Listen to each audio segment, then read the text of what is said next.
섹션 2 분산 운영 체제에 대해서 이제 배워야 되겠죠. 본격적으로. 자, 분산 운영 체제는 다중 컴퓨터의 운영 체제를 말하는 겁니다. 그러니까 CPU하고 메모리가 있고요. CPU하고 메모리가 있는 형태의 컴퓨터들이 있겠죠. 분리 수행 구조를 말하는 거고. 그러면 얘네들은 통신선을 통해서 연결을 하겠죠. 그죠? 다중 컴퓨터입니다. 여기서 운영되는 운영 체제는 다 똑같이 존재하겠죠. 독립적으로 사용하겠죠. 이것이 바로 분산 운영체제입니다. 구조가. 그러면 이 컴퓨터 4대가 독립적으로 사용될 수도 있지만 분산 운영체제 기본 방침은 이 4개의 컴퓨터가 하나의 작업을 수행했을 때 좀 더 효과적으로 수행하자는 개념이죠. 그럼 여기서 이 운영체제 중에서 주 운영체제가 필요하겠죠. 그죠?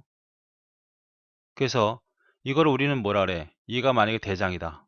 그럼 얘의 대장은 이 각각의 운영체제를 잘 총재해가지고 하나의 컴퓨터처럼 운영될 수 있도록 해주는 필요하겠죠. 이게 네트워크 운영체제를 말하는 거죠. 그죠? 네트워크. 얘네들은 클라이언트 운영체제. 그러니까 여러분이 요걸 우리는 분산 운영체제라고 하는 겁니다. 그러니까 집에 여러분이 쓰고 있는 윈도우 XP다 그러면 이 XP라고 하는 것은 클라이언트 운영체제가 되는 거고요. NT라는 건 이게 들어봤을 거 아니에요. 윈도우 NT. 혹은 유닉스 같은 것들은 이 여러 개의 컴퓨터를 연결했어도 꼭 하나의 컴퓨터처럼 운영될 수 있도록 하는 것이 바로 얘가 역할이에요. 서버급 운영체제라고 보통 얘기하죠. 자, 다른 시각으로 살펴보겠습니다. CPU의 성능을 한 단계로 높이려고 했을 경우에 한 단계 업그레이드가 된다 그러면 예를 들어서 이게 5천이다. 5천만 원이다 그러면 이게 1억이 들린다고 합시다. 물론 원래 개인 PC를 생각하는 게 아니고요. 좀 대형 PC라고 합니다.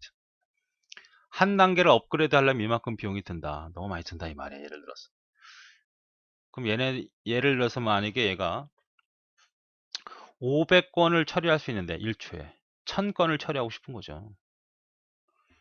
자, 이렇게 하는 게 좋겠느냐? 아니면 조금은 컴퓨터 CPU가 가격이 싸더라도 그래서 5,000원이라고 합시다. 5,000원. 여러 개를 묶어 가지고 여러 개를 컴퓨터를 연결해 가지고 어느 정도의 수준? 이 정도의 수준과 유사하게만 나올 수 있다면 이게 좋겠죠. 그죠? 옛날에 80년대 중반인가 후반이 초반인가 기억이 잘 안 나는데 그 카이스트에서 그 학생들이 그 학원에서 쓰지 않는 컴퓨터를 모아가지고 한 100개 정도 연결을 해가지고 미국 전 세계에서 가장 빠른 컴퓨터의 처리 속도를 첫 번째가 아니라 그 다음 번째, 그 다음 처리 속도를 만든 적이 있어요. 그것을 뭘 잘한 겁니까? 이 컴퓨터를 여러 개를 꼭 하나의 컴퓨터처럼 만든 거죠.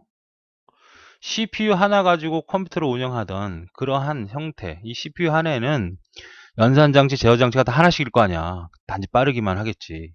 근데 이거는 뭐야? 느리겠지만 각각은 다 뭐야? 연산장치, 제어장치가 다 독립적으로 존재할 거 아닙니까? 이런 부분을 하나를 통합해가지고 이 정도의 수준으로 만들 수 있다면 얘 정도 수준을 말씀이 이게 낫죠. 왜? 가격 5,000원, 5,000원, 5,000원, 5,000원 이거 몇 개 안 되잖아. 이렇게. 그렇죠? 그러니까 요거를 운영할 수 있는 운영 체제를 우리는 분산 운영 체제라고 하는 거예요. 핵심은 바로 뭐다? 투명성에 있습니다. 투명성이라는 거는 사용자가 볼 때는 컴퓨터가 여러 개 있는 게 아니야. 한 개밖에 인식을 하지 못하도록 만드는 거죠. 그러니까 영화 같은 데 보면 뭐 컴퓨터들이 막 대화하고 막 그렇잖아요. 그러면 그 컴퓨터가 하나의 CPU만 있는 게 아니죠. 물론 성능이 좋은 것도 하나 있을 수 있지만 여러 개 CPU가 연결이 되어서 하나의 컴퓨터처럼 동작하는 거거든요. 그걸 운영하는 걸 분산 운영체제라고 하는 거죠. 다른 시각으로 살펴볼까요? 또 미국에서 공부한 친구야. 연봉이 월봉이 5천이라고 합시다. 1억이라고 하죠. 1억. 월봉이 1억. 너무 많나? 어쨌든 미국에서 공부해서 굉장히 능력을 개발할 수 있는데 아주 뛰어난 사람이 2억을 주고 우리 회사에 영업해서 쓸까? 어? 그 사람은 한 시간에 하루에 처리하는 게 500건이면 아니 하루에 처리하는 게 1000건이라고 합시다. 그런데 그러지 말고 이 사람한테 1억을 주지 말고 1억을 가지고 많은 직원들, 그렇게 능력이 뛰어나진 않지만 많은 직원들을 뽑아서 운영해 봤을 경우에 이 한 사람이 운영하는 정도의 능력이 발휘될 수 있다면 이게 낫다는 거죠. 그렇죠. 왜? 얘는 한 사람이니까 팔다리가 하나밖에 없잖아. 근데 여기는 사람이 되게 많잖아요. 머리도 합할 수 있지만 팔다리도 많이 쓸 수 있잖아. 그렇게 운영할 수 있도록 하는 것이 바로 분산 운영 체제라는 얘기예요. 이해되시겠죠? 단 여기서 단점이 하나 있습니다. 다 좋아. 얘는 가격도 낮출 수 있고 경제성이 좋고 더 처리 값도 싸고 처리도 좋고 부하도 좋고 다 좋아. 그러나 보안만은 약하죠. 보안이 취약하고 설계가 어렵죠. 왜? 이걸 만든다는 게 되게 어려운 얘기고 아직도 이 투명성화된 시스템을 만들기는 목표로 삼고 있을 정도로 아직 완벽한 투명성을 갖추지 못하고 있습니다. 현재는. 그러니까 이 보안이라는 건 뭐예요?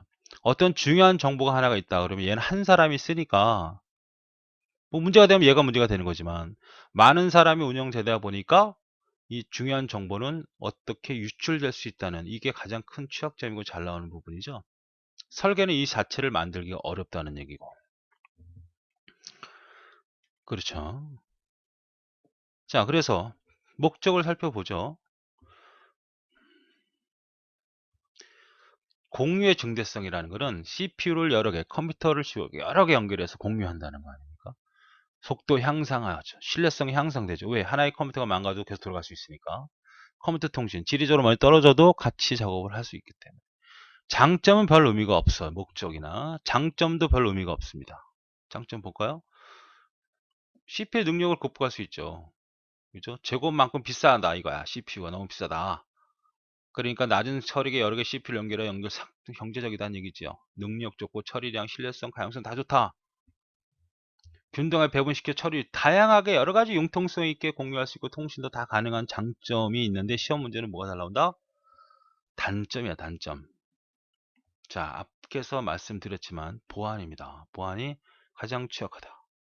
소프트웨어 개발, 분선 운영체 이렇게 여러 개의 컴퓨터를 하나의 컴퓨터로 인식해서 투명성 있게 제공하려면 엄청난 소프트웨어 기술이 필요할 거 아닙니까?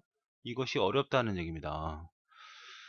적응성이 하나의 CPU를 사용할 때 떨어지겠죠. 여러 개 CPU를 막 혼합 배치시켜서 운영을 해야 되니까 에러가 발생해도 원인 파악이 어렵다. 어디가 컴퓨터에서 문제가 발생이 됐는지 문제가 발생됐을 때 이 컴퓨터 여러 개를 아니 50명, 50명, 500명이라고 합시다. 분산 뭔가 문제가 발생됐어. 200명을 다 뒤져야 되잖아.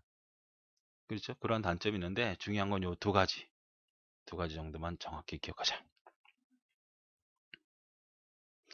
그래서 분산 시스템의 기본 개념에서 결함이 존재하겠죠? 결함. 결함에는 어떤 게 연결을 잘못해서 생기는 결함이 존재하겠죠? 여러 개의 컴퓨터를 연결해야 되니까 통신선상의 혹은 네트워크상의 문제를 링크 결함이라고 하고 사이트 결함이라는 건 이 사이트란 말은 컴퓨터를 말하는 거예요. 그냥 컴퓨터 혹은 노드, 단말기 다 같은 말입니다. 이 컴퓨터 자체에서 문제가 발생이 돼서 발생할 수도 있겠죠. 여러 개의 컴퓨터를 하나로 묶어서 연결을 해서 하나의 컴퓨터처럼 느끼게 해주는 게 분산 운영체제라고 그랬잖아요. 여기서 연결했을 때 이 연결을 통해서 물론 여러 개의 컴퓨터, 네트워크, 인터넷을 통해서 연결된 그런 컴퓨터도 있을 수 있겠죠. 이런 상태에서 발생하는 오류를 뭐라고? 링크 결함. 컴퓨터 자체에서 발생하는 걸 사이트 결함. 데이터가 날아다니다가 여기서 빠져나가거나 뭐 해킹을 당하거나 이런 것들에 대한 문제는 바로 메시지 분할. 이 세 가지가 있다는 거 기억을 해 두시면 되겠습니다. 이제 이번 시간에는 분산 운영체 위상에 대해서 배우도록 하죠. 어떻게 연결했느냐죠. 어떻게 연결해서 쓰느냐. 그러니까 앞에서 얘기했던 것처럼 우리가 컴퓨터 여러 개의 컴퓨터를 연결해서 그렇죠. 여러 개 연결해서 하나의 컴퓨터처럼 느끼게끔 해주는 운영체제가 바로 분산 운영체제라고 했죠. 그러면 이 CPU를 어떻게 이 컴퓨터를 어떻게 연결하겠냐 이렇게 하나의 중심 부분을 갖고 이렇게 연결하는 것이 바로 뭐다? 성형이다는 거죠. 그 시험 문제는 설명했을 때 뭐냐를 찾는 거예요. 그냥 그림 갖고 찾는 게 아니고 자, 각 노드라는 건 컴퓨터를 말하는 거예요. 포인터 투 포인터 직접적으로 연결했다는 거죠. 중앙 컴퓨터가 존재하는 거고 그러니까 중앙 컴퓨터가 나오면 다 성형 얘가 잘 나와요. 중앙 집중되죠. 얘가 모든 제어를 중앙 컴퓨터에서 감시되는 거고요. 중앙 컴퓨터 가부가 걸리면 성능이 떨어질 수밖에 없죠. 얘가 통제하니까. 중앙 컴퓨터 요게 잘 나오죠. 전체 시스템이 마비됩니다. 다른 시스템은 그렇지 않아요. 이게 가장 큰 단점이죠. 한 노드의 고장은 얘가 고장이 돼도 다른 노드에 영향을 주지 않겠죠. 터미널 로드 사이트의 증가에 따라 회선수도 증가할 수밖에 없죠. 그죠? 늘어나죠. 회선수 같이 늘어나죠. 최소 2개의 노드만 사용할 수 있으므로 통신 비용이 저렴하다. 이렇게. 자, 이러한 특징을 갖고 있고 이런 설명을 했을 때 찾을 수 있으면 된다. 그다음 환영 연결이죠. 환영 연결은 두 사이트가 이제 물리적으로 연결되어 있단 말이죠. 중앙에 있는 게 아니고 단방향 혹은 양방에 될 수 있다. 한쪽 방향으로 돌릴 수도 있지만 이렇게 돌릴 수도 있는 거죠. 보통 우리가 토큰이라는 걸 쓰잖아요. 토큰 링이라고 하죠. 그래서 이 토큰이라는 허가권을 가지고 서로 공유하는 개념인데 하나만 쓰면 그냥 일반 토큰 링이지만 2개 이상의 토큰을 사게 되면 슬롯 링이죠.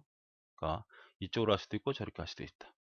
사이트 수에 비례하는 거 당연한 거고 이거는 메시를 링이 순회할 때 통신 비용이 증가돼. 역시 순회할 때 비용이 증가될 수밖에 없는 거고 근거리 랜 네트워크에서 가장 많이 쓴다는 건 뭐 앞에서도 언급됐던 얘기고 설명했을 때 찾을 수 있으면 된다. 그 다음에 버스 형태도 역시 잘 출제가 되는 그런 형태죠.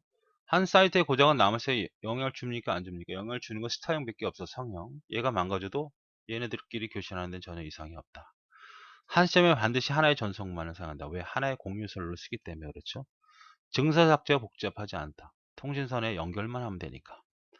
버스의 사용을 위한 경쟁 상태가 발생하죠. 이 하나밖에 없는 공유선로를 쓰기 위해서 얘도 접근하고 얘도 접근하니까 경쟁 상태가 발생할 수밖에 없고 이 버스가 이상이 되면 가는 길이 없어지니까 마비가 되는 거고요. 전체 통장의 전송률에 대해 제한을 받는다. 얘도 보내고 얘도 보내고 얘네도 보내면 부하가 많이 걸린다는 거예요.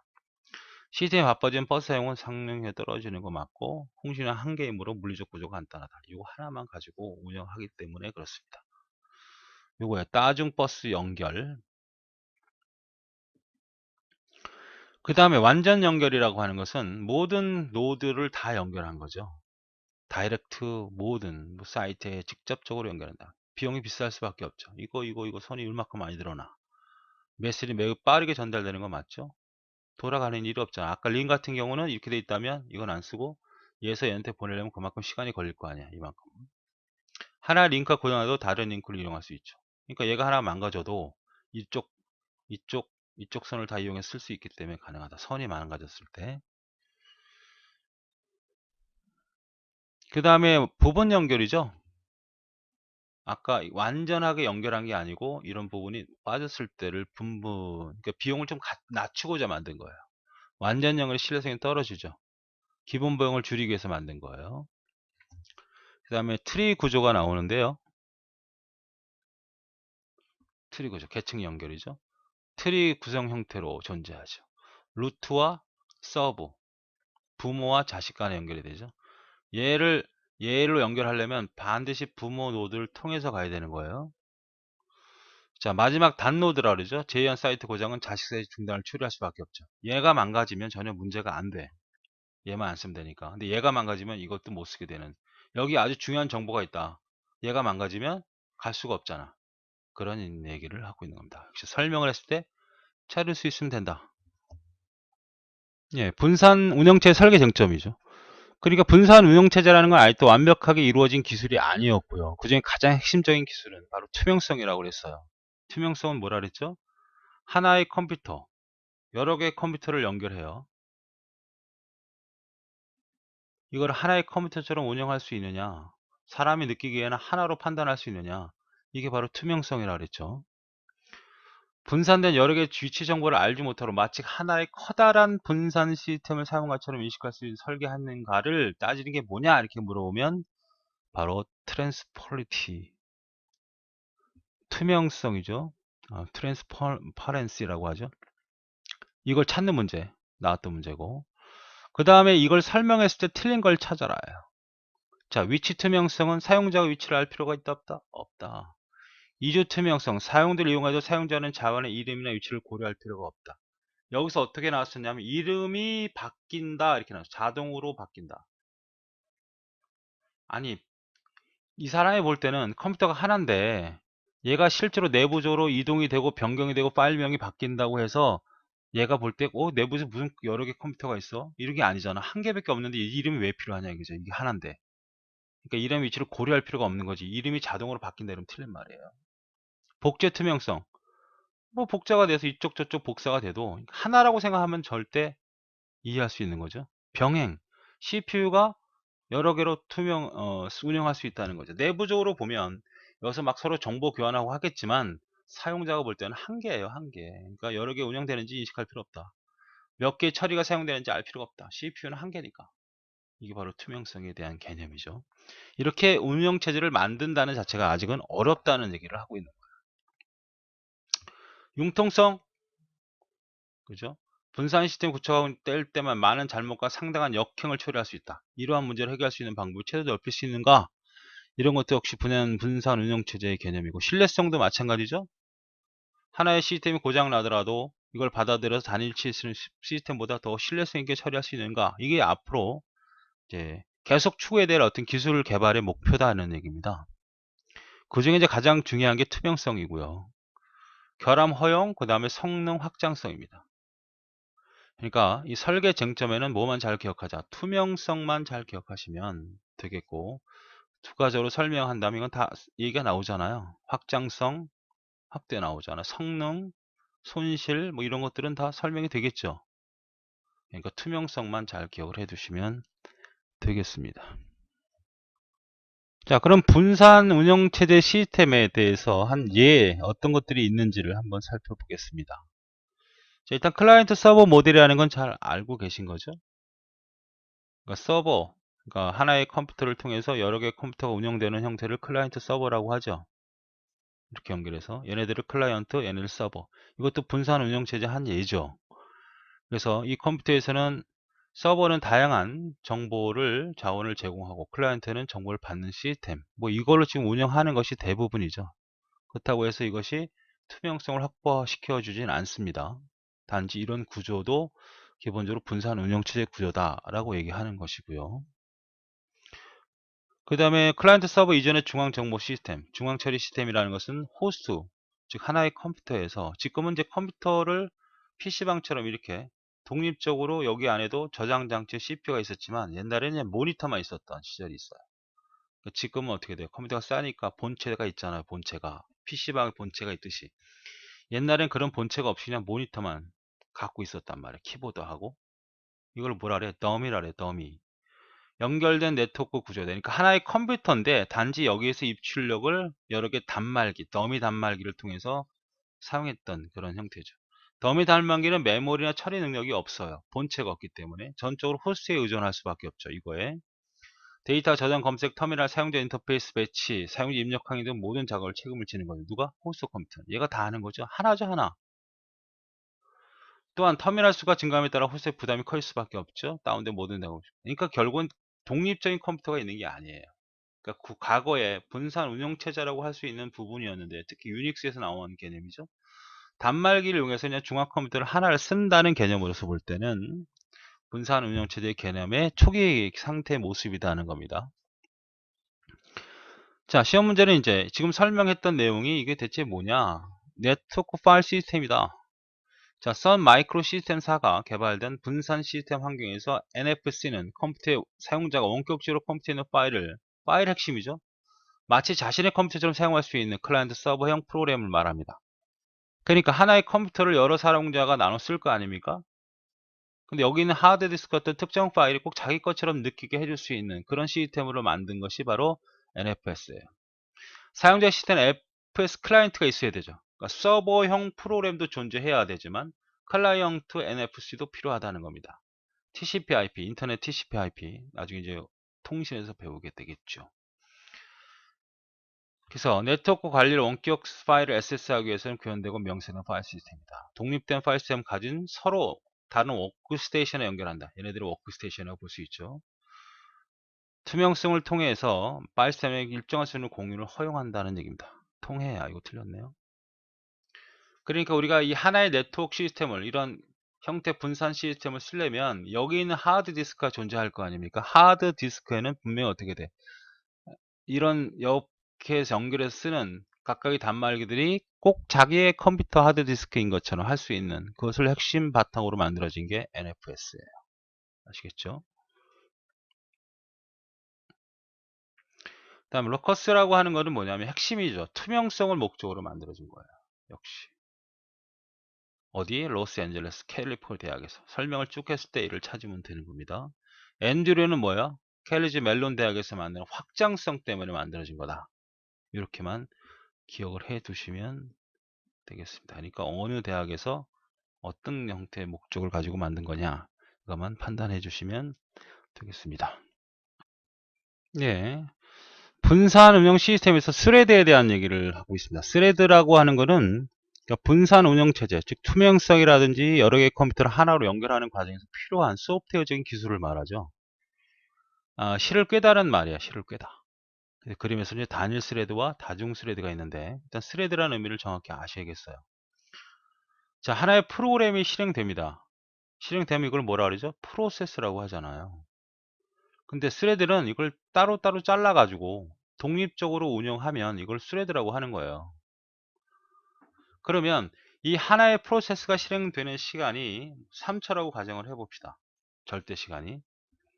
그러면 이렇게 분리되어서 조각난 프로세스를 우리가 스레드라고 하는 건데 이거를 다 잘 운영하면 3초가 아닌 1초 안에도 실행될 수 있다. 이런 개념에서 개발된 소프트웨어 기술이죠.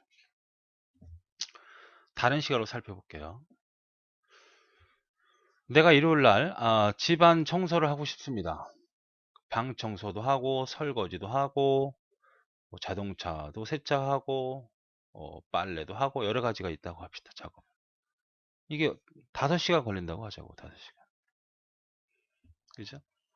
근데 이거를 잘만 머리 쓰면 남자들은 사실 이렇게 못하죠. 뭐 빨래하면 빨래하고 나서 방 청소하고 방 청소한 다음에 설거지하고 이런 식으로 가잖아. 1시간씩.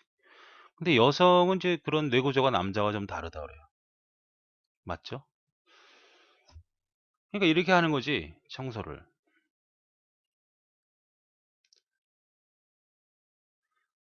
이렇게 순차적으로 하는 게 아니라 자, 빨래를 돌립니다. 그러면서 설거지를 해요. 할 수 있잖아. 그지? 설거지를 한다 보면 조금 물을 불려놔야 되잖아. 그러니까 물에 담거나. 그리고 방 청소 시작을 해. 그죠? 그 다음에 마당, 뭐 차 세차할 때 빨래를 빤 거를 널어. 뭐 이런 형태로 운영을 하면 보통 남자 같은 경우는 5시간 한다면 주부 여성 같은 경우는 뭐 2~3시간에 해결할 수 있잖아요. 그죠? 이런 형태로 운영하는 걸 말해요. 어떻게 보면 병행하는 거죠. 병행. 병렬 처리화하는 거죠. 이러한 기술을 우리는 뭐라고 한다? 스레드라고 한다. 이 하나하나를 운영하는 거. 그래서 실을 깨다는 말을 쓰는 거죠. 그러니까 하나의 프로그램을 보면 순차적으로 내려가는 것도 있지만 여기서 독립적으로 프로그램을 나눠서 독립적으로 실행하면 이 독립적인 프로그램들은 어떻게 된다? 동시 운영되는 느낌을 갖게 해주거든요. 그래서 속도를 배가시키고 하드웨어적으로 성능이 약한 거를 높일 수 있는 그런 기술을 말한다고 생각하시면 되겠어요. 그래서 완전히 독립적으로 가는 경우도 있지만 단일로 한꺼번에 묶어서 처리하는 경우도 있다. 자, 좀 더 볼까요? 자, 하나의 프로세스 수행하는 과정에서 여러 개 인터랩트 루틴이나 함수를 순차적으로 수행하는 프로세스라고 한다면 단일 스레드라고 하는 것은 하나의 여러 개 스레드가 존재한다면 이種다중 스레드라고 한다. 그죠? 그러니까 단일 스레드라고 하는 것은 그냥 일반적인 프로세스라고 보시면 되겠습니다. 다중 프로세스가 이제 운영을 잘해서 여성처럼 짧은 시간에 청소를 끝낼 수 있어야 되겠죠. 옛날에 이제 그런 프로가 있었죠. 한번 본 적이 있는지 모르지만 여러 가지 빨래, 뭐 아기 우는 거, 뭐 다래미질, 뭐 설거지 물 틀어놓고 해서 남자를 이쪽으로 보내잖아요. 그러면 그래서 여기 설거지를 물을 끄고 하다 보면 뭐 다래미가 타고 뭐 세탁기 터져 나오고 뭐 이런 경우가 많이 봤어요. 남자는 이렇다 이런 프로가 있었어요. 여성은 착 전체를 딱 확인하고 시간 머릿속에 툭툭 생각해가지고 아주 안정적으로 편한 자세로 작업을 마치는 그런 형태를 한번 프로로 본 적이 있는데 여성들은 참 대단한 것 같아요. 그런 능력이 있고 남자들은 단순하죠. 뭐 하나의 목표만 딱 정해지면 그거에 집중을 하지 딴 건 못해. 그죠? 집에서 이제 게임을 한다든지 어떤 작업을 하게 되면 굉장히 싫어하죠. 그거에 빠져 사니까. 뭐 그런 게 이제 남성과 여성의 차이죠. 뭐 쓸데없는 얘기 한 것 같아요. 자, 스레드는 순차적인 실행과 프로세스 상태 전이의 병렬성을 접속하기 위해 개발되었다는 거예요. 그러니까 상태 전이라는 건 뭐죠? 우리가 앞에서 배웠을 때 실행과 준비와 대기가 있잖아요. 이걸 좀 더 활용하는 겁니다. 그러니까 단순히 우리가 준비됐다가 실행했다가 빠졌다가 이런 형태로 운영을 하지 않습니까? 병원을 얘기하면 병원에 밖에서 기다렸다가 간호사가 의사를 만나러 들어오면 실행 상태, 의사가 엑스레이 찍으러 나가라 그러면 대기 상태잖아요. 이런 단순한 구조를 좀 더 세분화시켜서 운영을 하다 보면 많은 프로세스를 수행할 수 있다. 이런 얘기입니다. 좀 말이 안 되는 얘기를 하나 더 예를 들어보면 이런 얘기예요. 우리가 준비 상태에 있다가 CPU를 만나기 위해서 의사를 만나기 위해서 들어가잖아요. 그러면 의사가 처리하지 않습니까? 그런데 의사를 만나러 갔더니 그 안에 또 그 들어간 사람이 품 안에 여러 개의 새끼를 같이 데려온 거야. 그러니까 분명 운영체제가 볼 때는 한 사람의 환자가 들어갔지만 실제로 내부적으로 어떻거다? 또 안에 또 새끼를 친 거지. 자, 나중에 더 설명을 하고. 어쨌든 이렇게 운영함으로써 정해진 어떤 룰을 잘 활용을 해서 병렬화시키고자 하는 기술이라는 거예요. 그러니까 프로세스를 잘라낼 수밖에 없다는 얘기죠. 장점을 보죠. 단일 프로세스를 다수의 트레드로 생성해서 분할시키는 거죠. 여러 개로 쪼각내서 병행성을 증가시킨다. 빠르게 처리하겠다는 거죠. 그리고 공유시켜서 장소 낭비를 줄여드리고 문맥 교환과 오버헤드를 줄인다는 겁니다. 자, 문맥 교환과 오버헤드. 인터럽트는 바로 뭐죠? 여러 개, 세 개의 프로세스가 운영이 될 때 얘가 실행됐다 이렇게 가면 뭐가 되는 거예요? A라는 프로그램과 B라는 프로그램, C라는 프로그램 할 때 인터럽트 발생하죠? 문맥 교환 발생하죠? 이런 것들을 할 거 아닙니까? 그렇죠. 이런 것들을 줄여낼 수 있다는 거죠.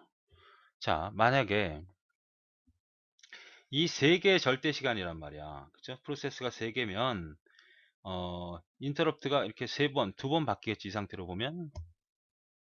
그러면 이 상태에서 다시 나누는 거예요. 또 나눠. 프로세스를. 세 개 스레드로 나눠. 그러면 이 세 개 스레드는 사실상 하나의 프로그램 아닙니까? 내부로 쪼각낸 프로세스니까. 그럼 인터럽트가 한 번, 두 번, 세 번, 네 번 다 일곱, 여덟, 아홉 번이잖아요. 그걸 갖다가 뭐야? 꼭 하나처럼 실행할 수가 있다면 인터럽트는 줄어들잖아요. 자, 더 보죠. 프로세스 내부에 포함되는 스레드는 공통적으로 가능한 기억장치 효율적으로 통신한다. 스레드를 하면 사유되어 운영체제 성능과 응용 프레임 처리에 향상을 시킬 수 있다는 얘기가 되죠. 더 보죠. 하나의 프로세스에 여러 개 스레드가 존재하는 거 맞죠? 그러니까 시험 문제는 설명했을 때 틀린 걸 찾아라야. 스레드는 동일 프로세스 환경에서 서로 독립적인 종속적인 거라면 틀려 수행이 가능하다. 그러니까 병행성을 증명할 수 있죠. 종속성이라는 것은 반드시 얘를 수행하고 이렇게 넘어가야 되고 얘가 처리되면 얘가 넘어가야 되는 그런 개념인데 스레드라고 하는 것은 세 개가 동시에 수행될 수 있다는 개념이에요. 스레드 기반 시스템은 스레드 독립적인 스케줄링, 최소 단위로서 프로세스 역할을 한다는 거예요. 그래서 생성된 프로세스가 자신의 생성된 프로세스 텍스트와 데이터 영역을 그대로 공유하면서 스택만을 따라 받는 새로운 프로세스 모델이다. 좀 어려운 얘기가 되겠는데 좀 더 볼까요?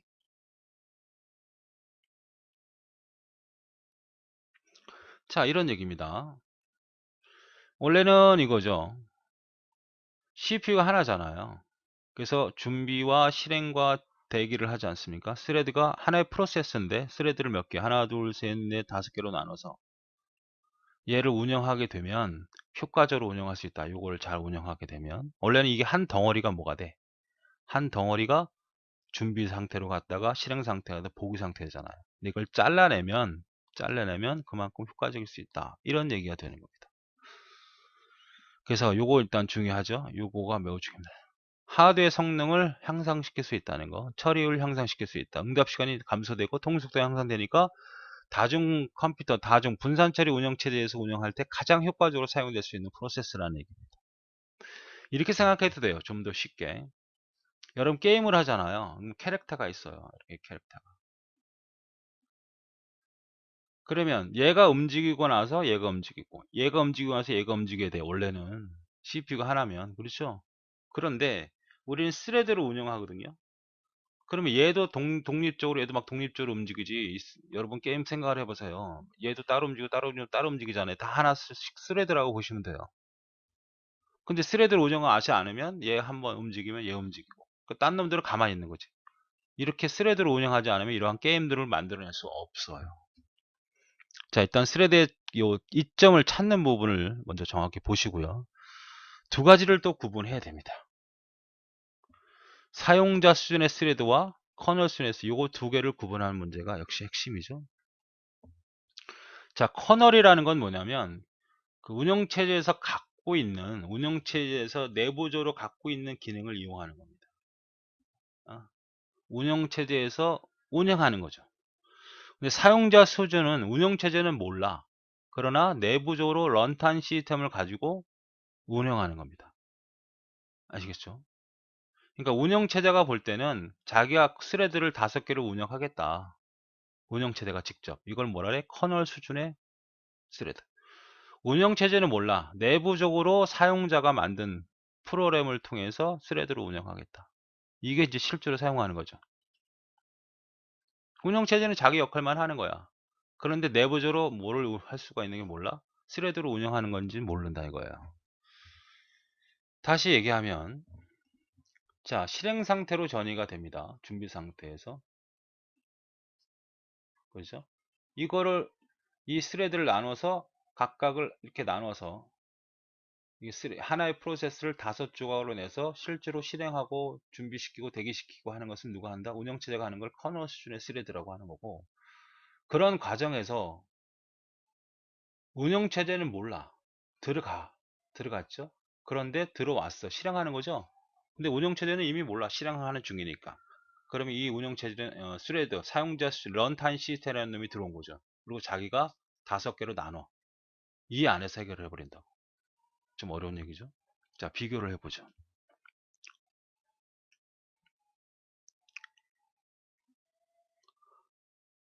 비교를 해보겠습니다. 사용자 수준의 스레드는 스레드 패키지 사용자 영역을 두고 커널의 단위 프로세스를 관리한다는 거죠. 스레드를 운영하지 않는 운영체제가 발생할 수 있으면 이성이 매우 뛰어나죠. 이게는 뭐예요? 사용자는 운영체제는 스레드를 운영하는 게 아니야. 그죠? 이거는 아까 얘기했던 거고 또 봅시다. 자, 사용자 수준의 스레드는 커널 개입이 적다. 왜? 커널이 직접 운영체제 핵심 프로그램이지 않습니까? 운영체제가 개입하지 않는다는 거예요. 누가? 런타임 시스템이 개입한다. 그러니까 운영체제는 얘가 있는지도 몰라. 얘가 하나의 프로세스인데도 불구하고 얘네들이 얘가 제어를 하기 때문에 운영체제는 잘 몰라. 근데 커널 수준은 직접 자기가 한단 말이에요. 이 런타임 시스템이 없는 상태에서 커널이 직접 한다는 거죠. 아무래도 운영체제의 기능을 이용하니까 좀 더 성능이 떨어지겠죠. 얘는 운영체제가 하는 거에 대해서 운영체제가 모르게 운영하니까. 그래서 얘는 뭐야? 속도가 매우 빠르고 문맥 교환이 적습니다. 속도가 느리고 문맥 교환이 많아요. 무슨 얘기냐? 자, 아까 얘기했던 거죠. 9개의 프로세스가, 스레드가 존재한다고 합시다. 그러면 이 운영체제가 직접 하면 얘네들이 뭐예요? 인터럽트 발생해서 스레드를 운영하면 어쨌든 프로세스 전이가 일어나야 되니까 인터럽트가 9번 일어나잖아요. 그쵸? 문맥 교환이 많을 수밖에 없다고. 그런데 사용자 스레드는 3개씩 묶어서 이게 하나의 스레드죠. 그럼 인터럽트를 몇 번? 2번 하잖아. 내부적으로는 누가 해주는 거야? 런타임 시스템 해주는 거란 말이야. 그 운영체제는 자기가 갖고 있는 하나의 스레드를 운영해주고 있어. 그러나 내부적으로 뭐야? 이 런타임 시스템에 의해서 이것이 바로 뭐야? 스레드 운영이 이루어지기 때문에 운영체제 모르게 하기 때문에 뭐가 된다? 이거 줄어든다는 거야. 문맥 교환이 여긴 적다. 그래서 빠르다는 얘기입니다. 독자적인 알고리즘이 필요하다. 뭐야? 런타임 시스템이 필요하다는 얘기입니다. 대형 시스템에, 그러니까 역시 분산 운영체에 절대적으로 필요한 그런 시스템이고 구현이 어렵다. 왜? 이 런타임 시스템을 만들어야 되기 때문에 얘는 그렇지 않죠. 독자적인 알고리즘이 필요 없다. 운영체제가 하기 때문에. 자, 이게 중요하죠. 커널을 스스로 호출하지 못하죠. 사용자는 스레드가 얘가 들어가서 운영을 하기 때문에. 자, 여기 실행이 있고요. 여기가 준비 상태에 있습니다. 들어갔죠. 운영체가 놓여졌단 말이야.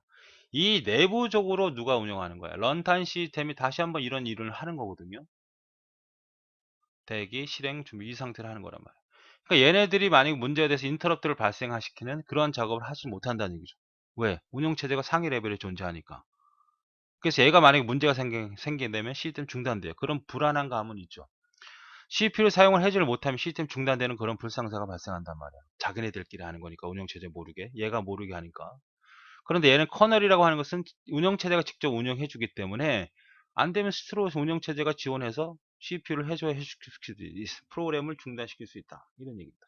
버그가 생기거나 문제가 발생이 되면 런타임 시스템을 이용하는 과정에서는 문제가 발생되지 않도록 해야 되겠지만 문제가 발생하게 되면 스스로 벗어날 수가 없다는 얘기가 되죠.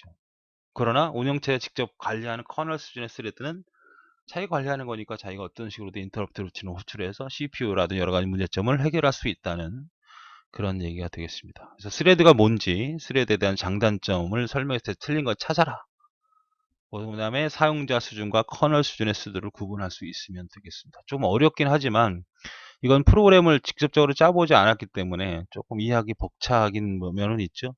그래도 그 장점과 이점을 잘 이해를 해주시면 뭐 그렇게 많이 나오는 문제는 아니지만 나오는 문제가 정해져 있기 때문에 쉽게 찾을 수 있다고 생각이 됩니다.